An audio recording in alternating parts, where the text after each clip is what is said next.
Spika wa Bunge la Jamhuri ya Muungano wa Tanzania Mussa Azzan Zungu, Mheshimiwa Spika wa Baraza la Wawakilishi ndugu Zuberi Maulid, na waheshimiwa wabunge na wajumbe wa Baraza la Wawakilishi mliopo nasi hapa, Mheshimiwa Balozi Khamis Musa, Waziri wa Fedha wa Jamhuri ya Muungano wa Tanzania, waheshimiwa mawaziri na manaibu mawaziri mliopo, nikitambua kwa kipekee uwepo wa naibu waziri wa fedha kutoka Zanzibar, Dr. Natu Elmaamri Mwamba, katibu mkuu wa Wizara ya Fedha, makatibu wakuu na manaibu makatibu wakuu mliopo nasi hapa, ndugu Emmanuel Tutuba, gavana wa Benki Kuu ya Tanzania, magavana wa mabenki kuu kutoka Jumuiya ya Afrika Mashariki na Jumuiya ya Maendeleo ya Kusini mwa Afrika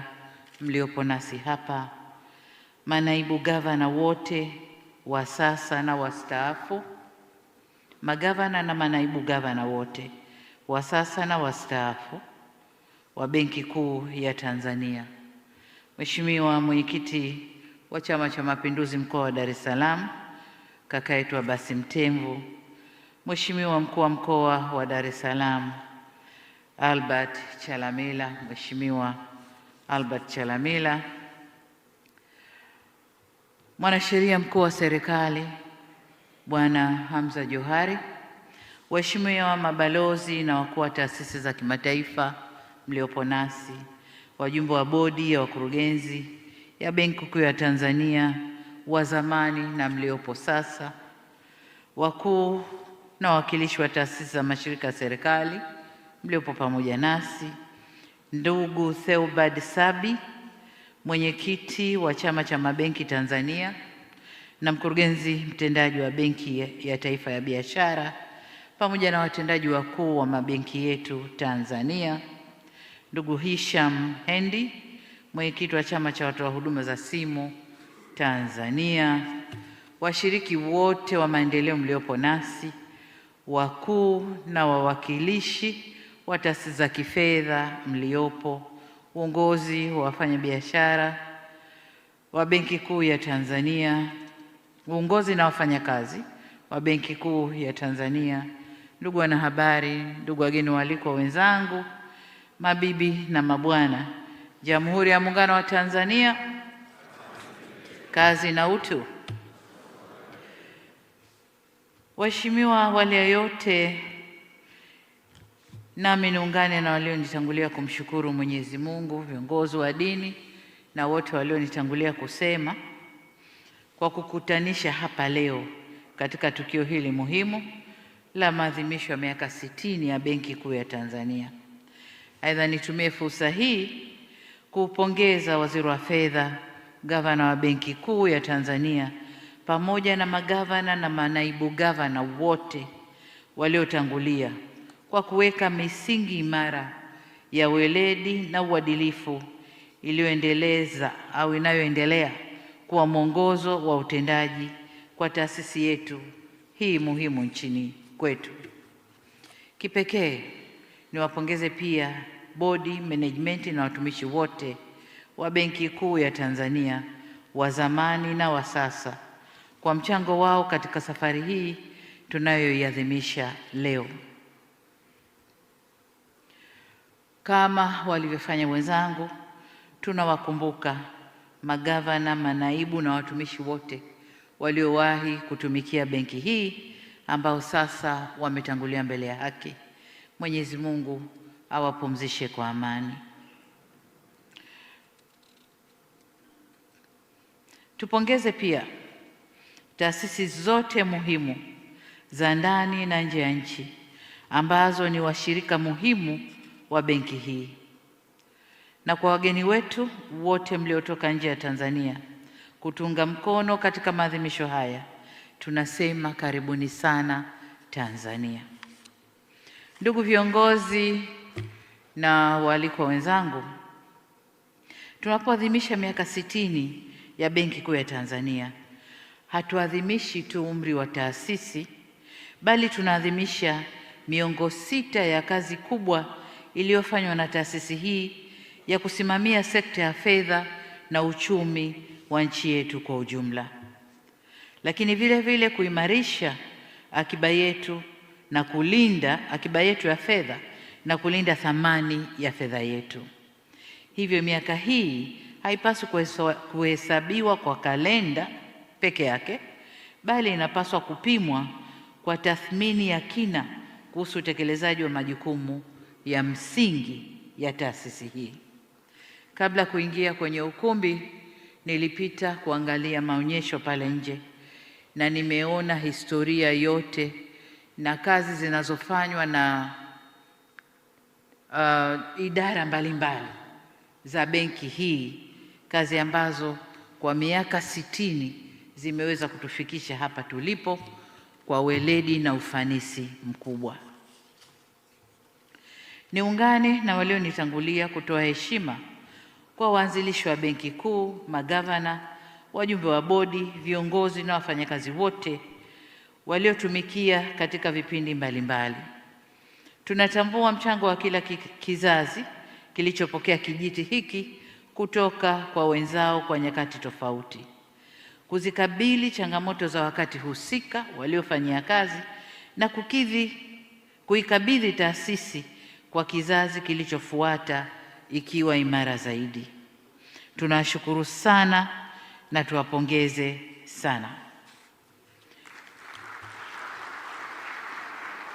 Ndugu viongozi na wananchi wenzangu, Waziri wa Fedha na Gavana wa Benki Kuu wameeleza vyema kuhusu historia, ikiwemo mageuzi na mafanikio ya chombo hiki. Takwimu walizotupa zinaonyesha safari na hatua tuliopiga kuanzia kwenye mfumuko wa bei, mikopo chechefu, akiba yetu ya fedha za kigeni na upatikanaji wa huduma rasmi za kifedha tangu kuanzishwa kwa taasisi hii hadi sasa. Haya ni mafanikio tunayopaswa kuyatambua na pengine tujipongeze sote kwa ujumla. Jambo la muhimu zaidi sasa kwa taasisi hii kubwa ni kuimarisha uwezo wake wa kung'amua mapema mwelekeo wa taifa kiuchumi katika muktadha wa mabadiliko ya kidunia. Sisi sote ni mashahidi wa masuala yanayoendelea duniani sasa, ikiwemo misukosuko ya kisiasa na namna inavyoathiri uchumi wa dunia kwa ujumla. Misukosuko hii inaathiri upatikanaji wa bidhaa, uhimilivu wa mifumo ya kifedha, pamoja na thamani ya sarafu ndani ya muda mfupi. Changamoto hii imejidhihirisha zaidi kwenye bidhaa ya mafuta, ambapo kwa sasa imepanda bei na kusababisha kupanda kwa bei za bidhaa nyingine. Hayo yote yanatukumbusha kuwa ushindani wa kimataifa unaotukabili sasa si wa rasilimali, viwanda na uzalishaji peke yake, bali pia uwezo wa nchi kutabiri na kukabiliana na mabadiliko ya mazingira ya kisiasa na kiuchumi ya dunia. Hapa ndipo tunapopata tafsiri ya kauli mbiu ya maadhimisho haya inayosema kuendeleza ustawi wa uchumi kupitia ubunifu, mageuzi na ustahimilivu. Kauli mbiu hii imebeba kile chote kinachotokea duniani kwa sasa. Sababu mabadiliko yale kwa kiasi kikubwa yataleta mageuzi ya kiuchumi na mambo mengine, na hivyo tunapaswa kuwa wabunifu kujenga mifumo itakayoweza kustahimili yale yanayotokea duniani. Niseme kwamba ubunifu ni muhimu, lakini bila kuimarisha na kusimamia na kuhakikisha ubunifu ule uko salama, unaweza kuzaa changamoto mpya. Mageuzi tunayoyazungumza ni muhimu, lakini kama hayabadili maisha ya wananchi, yatasalia kuwa takwimu katika ripoti zetu. Takwimu zitasema kama tunavyoona kwengine, uchumi unapanda, GDP kubwa, uchumi wa nchi ni mkubwa, lakini ukifika kwa watu, hali za watu sio nzuri. Kwa hiyo tusiposimamia vyema, mabadiliko haya yatabaki kuwa takwimu, na ni vyema kutafsiri ukuaji wa uchumi uende ukakue mpaka kwa mtu wa kawaida kule chini. Ustahimilivu ni muhimu, lakini pasi na kujenga uwezo wa ndani kisera na kifedha, unaweza kuwa ni uwezo wa kuvumilia matatizo badala ya kuwa uwezo wa kuyatafutia ufumbuzi matatizo yanayotukabili. Tunapokuwa na uwezo mkubwa, kama tutapatwa na changamoto kwa mageuzi yanayotokea duniani, tunaweza tukawa na ufumbuzi wa haraka ndani yetu. Lakini tusipojenga uwezo mkubwa wa kisera na kifedha, basi tutaweza kuyavumilia tu yanayotokea, lakini hatutaweza kutafuta ufumbuzi. Ndugu viongozi na wananchi wenzangu, mafanikio ya mfumo wa fedha hayana budi kwenda sambamba na usawi wa mwananchi mmoja mmoja. Kipimo chetu kisibaki kuwa wananchi wangapi wamefikiwa na huduma ya fedha, bali tujipime ni kwa kiasi gani huduma za fedha zinakuza mitaji na biashara ndogo ndogo na kuweza kuchangia kuwafanya wale wa biashara ndogo ndogo kuweza kuchangia katika uchumi wa nchi. Pamoja na hayo, tujiulize pia, ni wangapi wameongeza kipato? Ni biashara gani zimepanuka? Ni wakulima wangapi wamepata mtaji kwa wakati? Ni vijana wangapi wamegeuza mawazo yao kuwa kampuni? Na ni familia ngapi zimejenga akiba inayoweza kuwanusuru wakati wa changamoto? Maswali haya yanatupeleka moja kwa moja kwenye nafasi ya sekta binafsi, ambayo ndio nguzo kuu ya uzalishaji, uwekezaji na ajira. Kadri sekta binafsi inavyopata mitaji kwa wakati, kwa gharama nafuu na kwa masharti yanayoendana na uhalisia wa biashara, ndivyo fursa zinavyoongezeka, biashara zinavyopanuka na uzalishaji unavyokuwa au kuongezeka. Kama gavana alivyoeleza hapa, mikopo kwa sekta binafsi imeongezeka kutoka 6.6% ya pato la taifa mwaka 1994 hadi takriban 16% mwaka jana 2015. Hii inatupa sura kwamba tuko kwenye mwelekeo sahihi. Tunakuza sekta biashara ili na yenyewe ikuze biashara ndogo na za kati. Tunakuza sekta binafsi ili nayo ikuze biashara ndogo na za kati. Hii ni hatua nzuri, lakini kwa safari yetu ya kujenga uchumi wa dola za Marekani trilioni 1 ifikapo mwaka 2050, kiwango hiki bado ni kidogo na kinaonyesha uwepo wa haja ya kukuza ushindani na sekta binafsi na vile vile haja ya kurasimisha biashara ndogo na za kati. Hivyo hatuna budi kuendelea kukuza masoko ya mitaji, huduma za bima, mifuko ya uwekezaji na huduma nyingine za kifedha ili tuongeze fursa za upatikanaji wa mitaji, kushamirisha na kurasimisha biashara na uwekezaji nchini. Na katika kutekeleza hayo, kama wasemavyo Waswahili, haba na haba hujaza kibaba. Lakini haba na haba hii itajaza kibaba pale tu itakapokusanywa, kulindwa na kuelekezwa kwenye uwekezaji wenye tija.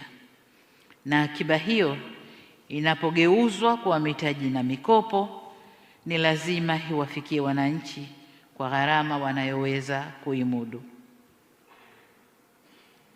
Tumsikilize mwananchi anapolalamikia riba kuwa kubwa ya mikopo. Tusimjibu kwa takwimu za kiuchumi peke yake, sababu tunaposikiliza malalamiko ya watu wanasema, lakini uchumi umekuwa, takwimu zinasema hivi, mpaka hapa tumefika hivi, financial inclusion mpaka hapa. Lakini tumsikilize kwa dhana yetu ya ndani, kwa dhana yao wao, wanalalamikia kitu gani? Kwa mtu wa kawaida, gharama ya mkopo inajumuisha riba, ada, bima, masharti, dhamana na muda unaotumia kuupata mkopo wenyewe. Hiyo ndio gharama kubwa ya mikopo kwa watu wetu. Sasa ili kuisaidia sekta isiyo rasmi, tuwe na mipango ya kuhakikisha taasisi zote za kifedha zinaimarisha uwazi kuhusu gharama za mikopo inayotolewa kwa wananchi. Mwananchi apewe taarifa sahihi na kwa lugha nyepesi, kiasi atakacholipa kwa kipindi gani na kwa gharama gani, kabla hajafanya uamuzi wa kuchukua mkopo husika. Na hapa nipongeze Benki Kuu. Nilipata wasaa wa kunong'ona na gavana na alinionyesha mipango yao walivyogawa viwango vya mikopo kutoka kwa mfanyabiashara mdogo wa chini kabisa, wakati wa juu. Wana mifumo tofauti ya kushughulikia watu wote. Gavana, endelea na mipango ile ili kupunguza malalamiko ya wakopaji. Aidha, tuendelee kuimarisha ufanisi wa mifumo au mfumo mpya wa sera ya fedha unaotumia riba ya Benki Kuu. Mfumo ule uende kumgusa moja kwa moja mkulima, mjasiriamali na mzalishaji mdogo. Nipende pia kutoa rai kwa taasisi za fedha kuongeza ushindani katika utoaji wa mikopo na kuacha kutegemea aina za dhamana ambazo wananchi walio wengi hawana. Mathalan, wanawake na vijana walio wengi hawana hati za nyumba, wala maeneo, wala magari, lakini wana biashara, historia nzuri ya mauzo, kumbukumbu za miamala zinazoaminika na uwezo wa kurejesha mikopo. Hawa wafikirieni, tafuteni njia mnayoweza kuwaingiza wakaaminika na wakapata mikopo. Tusimnyime mtu mkopo kwa sababu hana mali tulioizoea kuitambua, wakati ana historia inaonyesha wazi anaaminika. Uaminifu ni asset kubwa kuliko hata mali inayoonekana. Kuweni wabunifu kutafuta mbinu rahisi za kuhakikisha mikopo inatolewa na kurejeshwa bila kuwepo kwa vikazo visivyo vya lazima kwa wajasiriamali wadogo na biashara za kati. Tafakarini uwezekano wa kujenga mfumo ambao Tanzania anaweza kubeba historia yake ya uaminifu wa kifedha popote anapokwenda. Mama lishe asiye na hati ya nyumba lakini mwenye historia ya miaka 5 au zaidi ya biashara na malipo anapaswa kuwa na njia rahisi ya kuthibitisha kuwa anastahili mkopo. Hili niwaachie kama changamoto, mkalifanyie kazi Benki Kuu na taasisi zote za fedha ili kufungua milango kwa mamilioni ya wananchi walio nje ya mfumo wa mikopo rasmi. Ndugu viongozi na wananchi wenzangu, eneo jingine muhimu ni matumizi ya mifumo ya malipo ya kidijitali ili tusaidie kupanua wigo wa kodi, kuongeza uwazi na kupunguza mianya ya ukwepaji wa kodi, lakini pia matumizi mabaya ya fedha za serikali. Tusitumie mifumo hiyo kuongeza mzigo kwa wafanyabiashara au kuwatoza zaidi wale walio kwenye mfumo rasmi. Kama tulivyomsikia Waziri wa Fedha jana wakati akiwasilisha bajeti yake au bajeti ya serikali kwa mwaka wa fedha 2026/27, serikali yetu itaendelea kuweka mikakati ya kuendelea kupunguza matumizi ya fedha taslimu. Hivyo wito wangu kwenu, Wizara ya Fedha na Benki Kuu ya Tanzania, na kwa kushirikiana na kushauriana na wadau muhimu, simamieni eneo hili ili kufikia malengo tuliojiwekea. Tusimalize mwaka wa fedha tukasema hatukuweza kwa sababu. Hapana, iwezekane kwa sababu. Kwa usimamieni eneo hili. Aidha, mifumo hii isitumike tu kuirahisishia serikali kukusanya mapato, bali pia itumike kumrahisishia mwananchi kuelewa na kutimiza wajibu wake wa kuchangia pato la taifa. Lengo liwe kuongeza idadi wanaochangia, si kuongeza mzigo kwa wale wanaoonekana kuchangia kila siku. Na hapa tunasema tena, ile haba na haba hujaza kibaba. Kuna walipa kodi, wachangiaji pato la taifa wa kawaida, wanajulikana, wafanya biashara wengi, watumishi wa serikali, wao kodi inakatwa moja kwa moja kwenye mshahara. Lakini kuna kundi kubwa walioko kwenye sekta isiyo rasmi, bado ile haba ndondondo yao haijaonekana. Kwa hiyo tafuteni mifumo rahisi, inayoeleweka, inayohimilika kwa wafanya biashara hao nao kuchangia kwenye kile kibaba chetu, ili tuendelee na safari ya kujitegemea. Endapo tutatumia mifumo ya malipo kama huduma ya umma iliyo salama, rahisi na yenye gharama nafuu, inaweza kuongeza ushindani, kupunguza matumizi ya fedha taslimu na kuimarisha urasimishaji wa biashara ndogo ndogo. Ndugu viongozi na wananchi wenzangu, kama mnavyojua, kuanzia tarehe 1 Julai mwaka huu tunaanza utekelezaji wa dira yetu ya miaka 25 inayokuja, dira 2050, yenye lengo la kujenga uchumi imara, jumuishi na shindani, wenye thamani ya dola za Marekani kama nilivyotaja kule nyuma, trilioni 1, na kipato cha wastani wa dola 7,000 kwa mtu. Dhamira hii pia imeainishwa katika ilani ya Chama cha Mapinduzi ya mwaka 2025, ikiwemo msisitizo katika kukuza uchumi na kipato, kuongeza ajira na kuwawezesha wananchi kiuchumi. Malengo haya hayawezi kufikiwa kwa fedha za serikali peke yake.